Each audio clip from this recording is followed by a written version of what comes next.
Hey there, welcome to saas.unbound podcast. I'm your host, Anna Dana, head of growth at saas.group, a serial acquirer buying wonderful SaaS businesses to take them to the next level. And here I chat with inspiring founders and experts to get an inside scoop on how they made their business a success. And today with me is Frank, co-founder and CEO at Salesforge, an AI-powered all-inclusive sales application that helps sales teams achieve their goals. Welcome to the show. Thanks for having me, Anna. It's always good to be, around, great people sharing how to grow a business and how to scale up, especially in the early days from kind of 0 to 1, probably arguably the most difficult sort of journey in the world of startups. So yeah.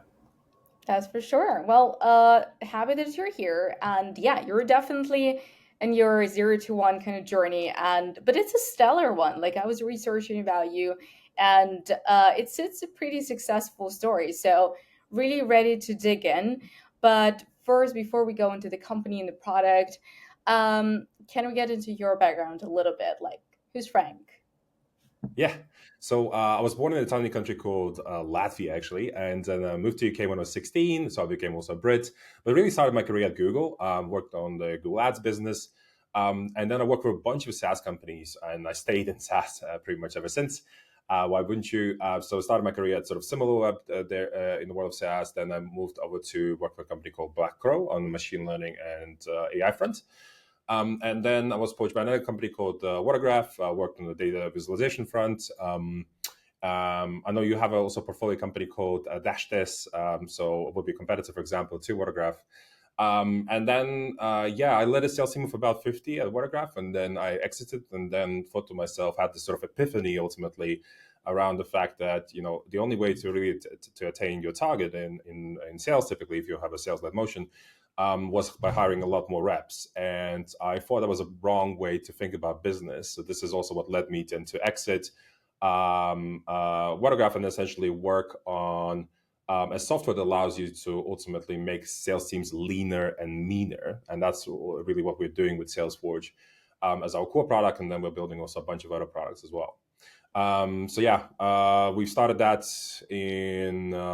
we started sort of, met a couple of co-founders actually through YC matchmaking platform last year in January. Nice. We quickly built an MVP. And there we were. But essentially, I'm a domain expert in the world of sales technology, and my two other co-founders, they're proper engineers. Essentially, one specializes in the back end, second one specializes in the front end. But you would sort of call me typically a sales guy, in terms of who I am. That being essentially that's a person that spent essentially over a decade in tech sales. So leading teams, being frontline sales rep, but also have spent a bit of time also in customer success as well. Perfect. Well, hopefully, you can call any founder at this stage a sales guy at their company because, well, you don't have anybody else, right? That's kind of your job. But it's also really surprising to me that I think over the last couple of months here on the podcast, I've had more founders of sales tools than Hmm. ever before in like 1.5 years of the podcast existing. Um, why do you think this is happening? Like there is such a boom of sales tools, different solutions for sales. Is it because everyone's kind of moving towards sales motions, adding sales motions to their PLG because the market is not as ready to buy right after they see the product? Or, what do you think is the reason here? So first of all, I think the last sort of year or so, the demand is rather low in the market for various different SaaS solutions, especially if you have a nice to have product rather than a must have product. Um, and because the demand is low, and because there's also a lot of layoffs also in the tech space, I think we're record still levels of layoffs. If you just look at number of people that have left the world of tech, I think about 10% actually. It's quite huge.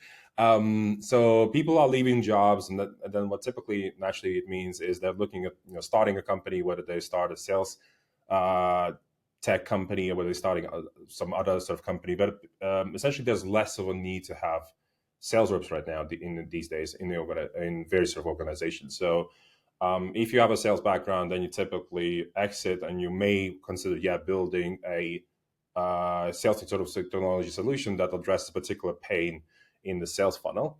And this is why you may see also, that's one of the reasons why you may see more founders sort of joining the current wave of startups. The other reason is naturally the sophistication of large language models.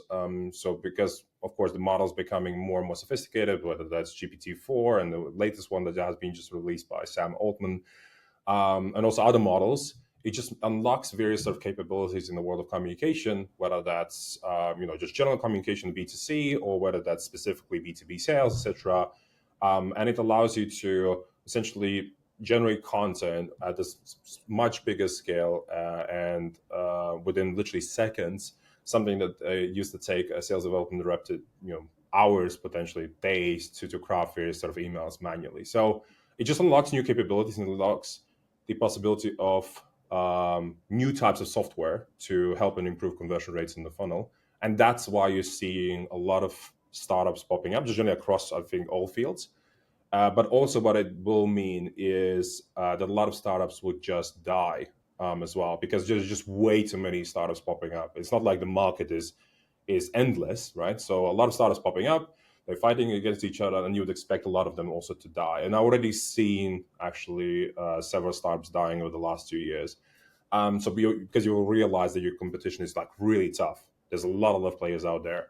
We're all trying to solve maybe similar problems, and only a few players in the market will actually succeed and will actually become a really big business. So, and it becomes also naturally a question down the road whether you're a bootstrap business or a VC funded business, et cetera, et cetera. So, I see actually more companies actually joining the space because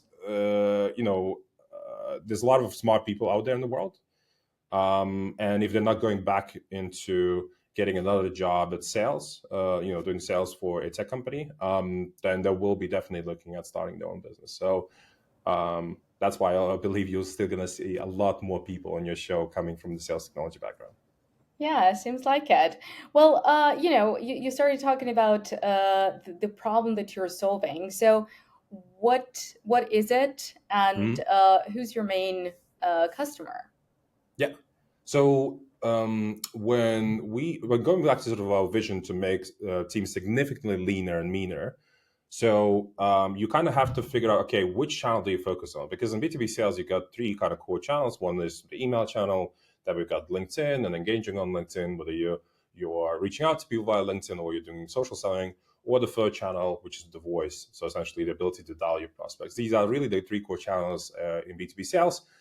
There's other channels, but they're not really significant. The market is really tiny, whether that's WhatsApp, whatever you name it.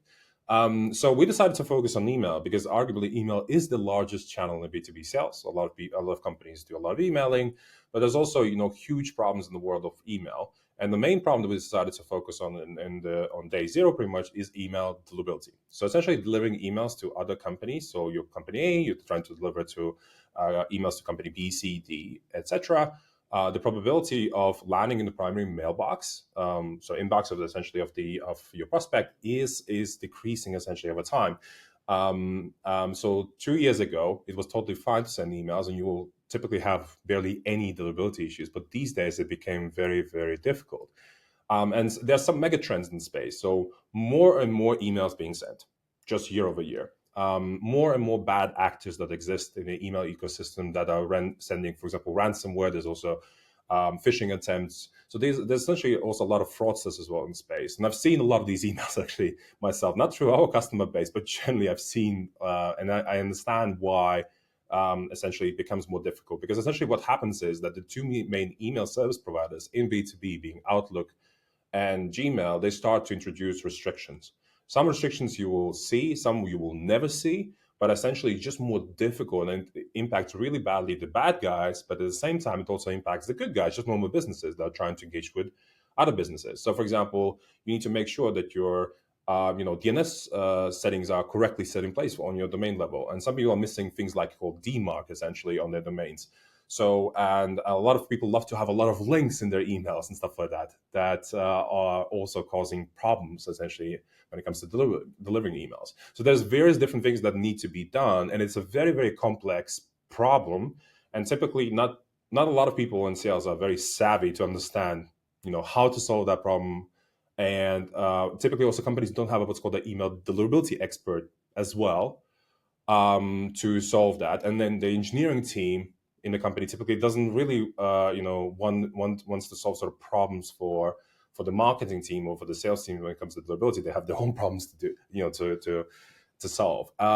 So we thought, looking at the space, and a lot of sort of big competitors that we have in the space, they believe that email deliverability as a problem sits with the client or with the user rather than with the software, right? So if that's a take, then from our perspective, we look at this problem that is our responsibility. We are accountable sort of for the deliverability of our clients. So we're doing a lot of different things to improve that, and it has paid off. We have grown, significantly by focusing on this problem, before we sort of, unlock the other channels, whether that's LinkedIn or the voice, etc. So just really focusing on the email channel, fully solving that, and deliverability is the first problem that we're going after before sort of, looking after going after sort of other problems that exist in the world of sales.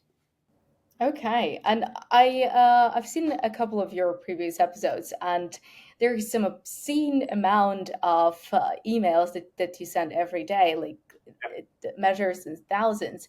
And Mhm. my question was, the personalization, because Correct. don't get me Mhm. wrong, but I think I've been a target to many AI solutions, and like many emails that were sent out Mhm. by these solutions, and oh god, the names I would be called, and there was no. Uh, I think it was aiming for some kind of personalization, right? Obviously, but it wasn't done correctly. Mhm.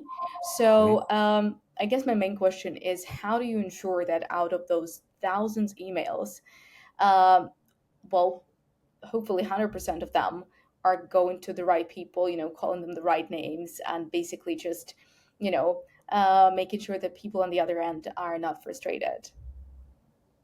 Yeah, so we're all about, improving what we call the buyer experience, and some tools just improve what we call the seller experience. So, they just allow you to send emails, but we also care about the who receives the email and what's their sort of reaction to that. So, of course, sort of relevance and personalization is so important, essentially, in this space. And what you're describing, the problem being, if you haven't been called by your first name, Anna, you've been called something else, Hannah, maybe, or I don't know. But that means that the typically the party that sends out the emails, they have what's called list cleaning problems. They don't, properly, look after the data, right? And there's a multiple sort of problems. It's not necessarily the space that we're in, because we actually don't provide any data within our software. The customers just upload, but of course, then the user can introduce essentially problems within the sales funnel, right? So the wrong names, well, could be something else is wrong as well, right? So I've seen a lot of that in the past, and kind of having clean data and correct data is like super important, but it's never 100% correct ever. So there's always some form of an error. Somebody made a mistake. It could be the database that they got the data from. It could be a human that, I don't know, copied, let's say, your name from LinkedIn, and maybe by mistake copy somebody else's name into the CSV file, etc.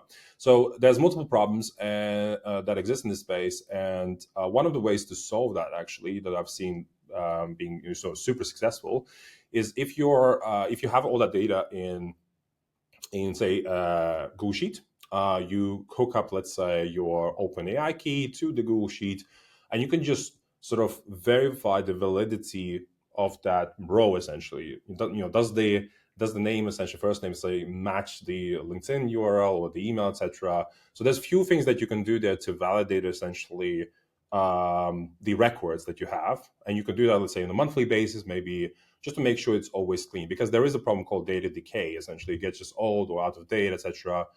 There's other problems that you may have in your data.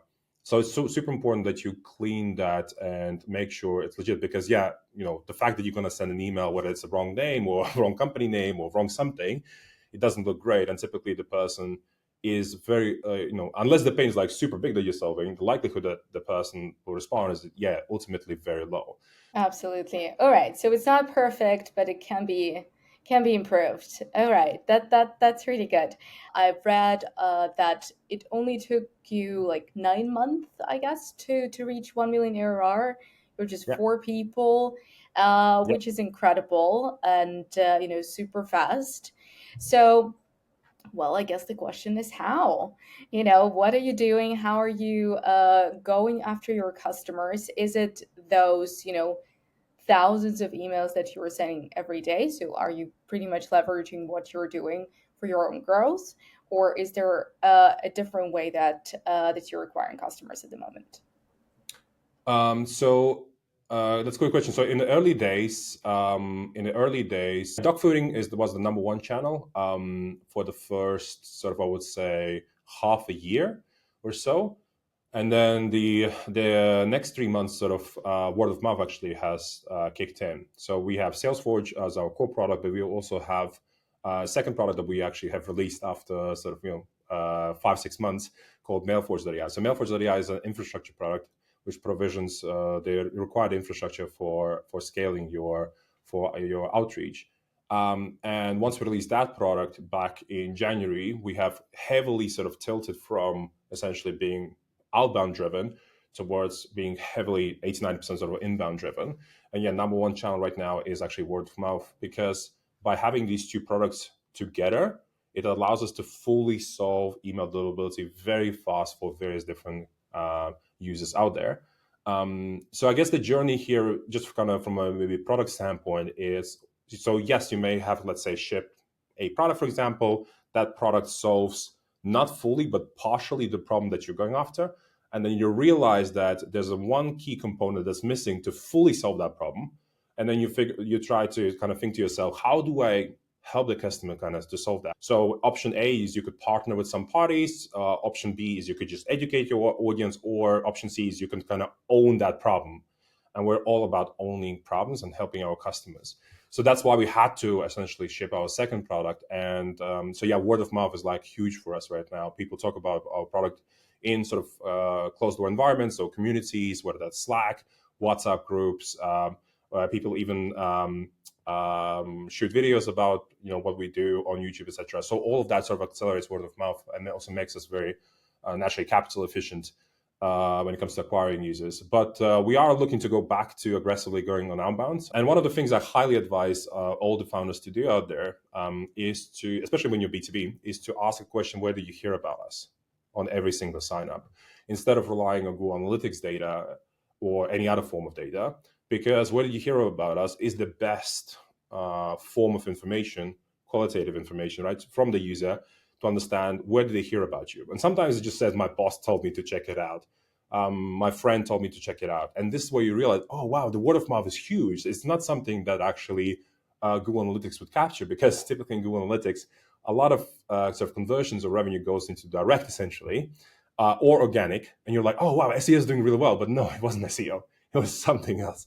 And that's something else can be typically only attributed to, or you probably hashed out sort of in form of data, either asking the user, which is the cheapest form, or the second thing that you could do is you could get one of these sort of attribution softwares, and there's quite a few of them out there, for example, Hockey Stack or Dream Data, etc. But yeah, typically there's a cost associated to that. So these are the two ways how you should look at the attribution, and you should really know what works and what doesn't. And the stuff that works, you just double down on that.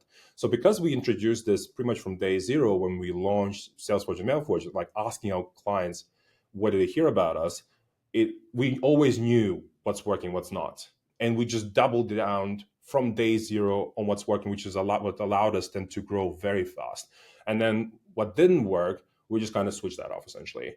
And by focusing, ultimately, is what sort of has allowed us to accelerate our growth. All right. Yeah, you already mentioned that you went from bootstrap to VC funded, and Mm. I was really happy to see Maciej Zaweczynski from Pivot Pro backing you up, and it's like, okay, well, we did a podcast with him, and he was telling me about this whole story of him going from a founder to investor, and really trying to bring his expertise to the companies that he's working with. So how did you, first of all, how did you decide that, going VC route is something that you want to do? And second, how did you find, or how did they find you? How did the investor relationship happen? Good question. Naturally, there's ups and downs in both routes, but we thought that there is a good likelihood that this is $100 million business, and we want to accelerate and grow as fast as we can to reach that milestone. Because naturally, being bootstrapped, it would just take you longer to do that. Essentially, boil down to two things. Do we want to be sort of $20 million bootstrap business, or do we want to be $100 million VC funded business? And what are we sort of more comfortable with? What sort of journey do we want to have? What sort of legacy do we want to leave, maybe in the software industry? And we definitely have a big vision, and to realize that vision, you typically need a lot more cash. So we decided that VC route is a good route. So far, we're not regretting it. So everything's fine. When you go down the VC route, it's super important that you choose the right investors to get on board. Back in last year in 2023, when we were pitching to a lot of VCs, but a lot of them said no to us. Probably about 100 VCs, and the reason why they said no to us is because we are in a very, very much of a red ocean. There's a lot of competitors, probably 100 tools in our space, just on the kind of sales, outbound, etc. There's a lot of tools, and of course we're first-time founders, and of course VCs don't necessarily have the confidence, even though we have the domain expertise, that we're going to make it. We're going to build a big business that will give them 100x return. So of course, then you're just forced to bootstrap, and we were doing that very, very successfully. And then we were doing so well, we're nearly at $1 million. We're like, should we just continue bootstrapping, or do we just raise money? So we decided to raise money. So one of the investors was Maciej. Maciej is the CEO of Pivot Pro. Pivot Pro essentially is a competitor to Google Analytics. So great example there, where you have major incumbents, and that you're competing with at all times. And I spoke to Maciej literally for 30 minutes. I was introduced through another VC to Maciej to have a conversation about what is it that we do. And after 30 minutes, it was very clear to Maciej that the big problem that we solve, it does exist. Maciej has that problem at Pivot Pro. He knows a lot of companies that also have the same problem. And the problem is very big. So because if this is a huge market, like one of the big problems in the world of VC, the market has to be big enough. And actually, email deliverability applies to every single business out there. And so that means the market is humongous if you're just focusing on this one problem. So I would call email deliverability being $1 billion problem to be solved. So a lot of different companies solving that in many different ways. So it was like a no-brainer, after I explained to him that how big the problem is, how we're solving that, and what else are we building to kind of solve that. How are we getting to 100 million? It was like a no-brainer. Of course, Maciej's expertise. He's been with Pivot Pro for so many years. It was very important to get somebody like him on board as a super angel, essentially, to help us kind of on different sort of various topics. Because of course, like I mentioned to you, we're first-time founders, and it would be very good to have another founder who's been there, who's done that, who's maybe in an adjacent space, right? Who's been doing this for so many years. And whenever you need his help, you can always ask him various different questions. He'll also hook up to his network, to the bunch of various VCs that he spoke to in the past, etc. So that's the type of people you want to have in the early days. Perfect. All right. Well, what was the biggest challenge, kind of going at least up to the point when you decided to raise funds? And what would you say was your scrappiest technique to get to the milestone of 1 million ARR? So, there's quite a few of them. But one of the things that we do quite a bit, and this is also what many companies do actually these days, one of the things, let's say, that you can do on LinkedIn in particular is you can scrape the followers, for example, of your competitors on LinkedIn. You could also scrape followers of the adjacent tools as well that are in your space. And essentially, there's a good likelihood that if you know who is a follower of that particular competitor on LinkedIn profile, or any sort of other adjacent tools, that they're most likely either a customer, ambassador, or it's an employee, right? So typically that's why you're following that particular LinkedIn page for that company. So by scraping that, what you do is then you can enrich that list naturally with emails. You can enrich that list with mobile telephone numbers, and you can reach out to those prospects. And of course, that's something that we did on the email front. It's something we're going to do by doing cold calling later on this year as well. And it's just very very targeted list. And especially if your product is significantly superior than the competitor's product, the conversion likelihood is very high. So this is one of the, I would call it, growth tactics that you could kind of leverage by doing that. The kind of similar thing that you can do is you can also scrape G2 reviews as well of your competitors, again, or the adjacent softwares, and again reach out to them with the message, hey, I believe you're using this software, especially on G2, right? Because people have left a review. And it's very important, that it's not just about, let's personalize, let's have great deliverability. It's also about who are you targeting, which is a huge lever in terms of your success. So you could say, hey, I saw your review on G2 and you only left like a 1-star or 2-star, review for that particular competitor. And this is one of the ways how you can sort of engage with that particular individual. But the other thing I would say, what makes us successful is we just do a lot of grind, a lot. So just to give you an idea, so I talk to, I don't know, about 20 to 50 customers, use essentially per week. And by having so much input data allows us to build a really great product, right? Because we get so much information, so much feedback. We know whether we're on the right track or not. And then I speak to them, to my technical co-founders, or to the engineering team, saying, hey guys, this is like a really big pain. If we just solve this one little problem, it will unlock so much more revenue. So being very close to your customers helps you to build a really great business, really a business that solves a big problem, or like even like these tinier problems that are really sort of is just too much essentially for many many users out there. So that's one thing that I would highly advise. A part of being scrappy is by being close to your customers. So one of the ways you can do that, and this is how we do it, we have created our own Slack community. So essentially, you enter the software, and then bottom left you can see, hey, join our Slack community. And essentially, we congregate all the existing users, and then we also invite also what we call our future ICPs as well into the Slack community. So there's essentially a lot of salespeople, maybe growth marketing people, also founders, CEOs in there. Essentially, they all want to talk about something that has something to do with most likely outbound, most likely cold email, and just gives it that environment to connect essentially with other people that may be facing similar problems instead of us always responding, about deliverability. So yeah. Okay, I've heard that a couple of times, that one thing founders regretted doing too late was building a community around the product, because it's just so beneficial. So it's really interesting how you were doing it. But well, it sounds like a great story, like stellar growth, great investors. What's so far been your biggest win and your biggest failure that you cannot forget? I would say the biggest win, especially in this sort of journey from 0 to 1, it probably the co-founders is your biggest win. So who are your co-founders? You're gonna go through a lot of kind of bad times, or there's a lot of ups and downs, right, in every business. And who you are in that journey with is a major thing. So I would say getting the right co-founders on board is the number one thing.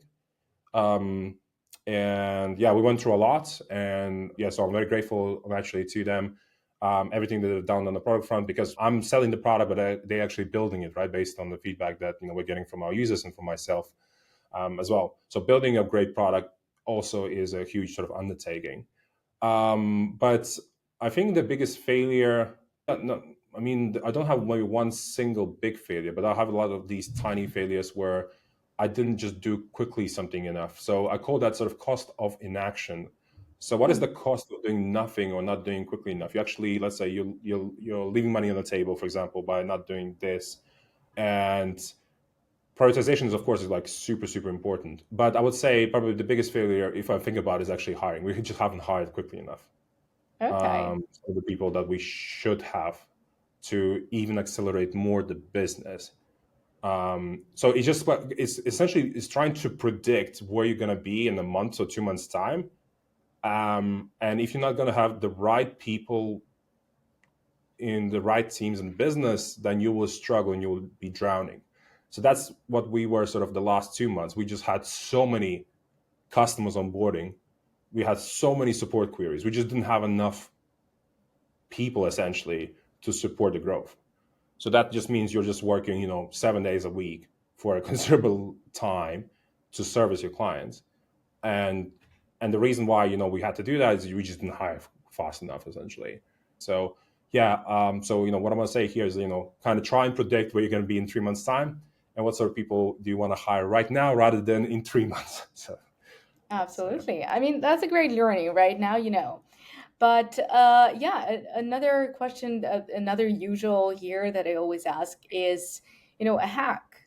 And I think in your case, kind of the logical thing to ask would be like, how to craft, is there a hack to it? How to craft a winning cold email to have this kind of motion that you have and, skyrocket your growth.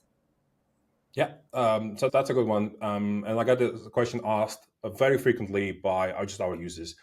I always say, you don't just get the software, you also get a team behind it. And because, I've sent, a lot of emails, uh, not all of them being great, of course. And so I have a lot of experience actually what works, what doesn't. But I think the number one sort of thing here is sell the problem, don't sell the solution.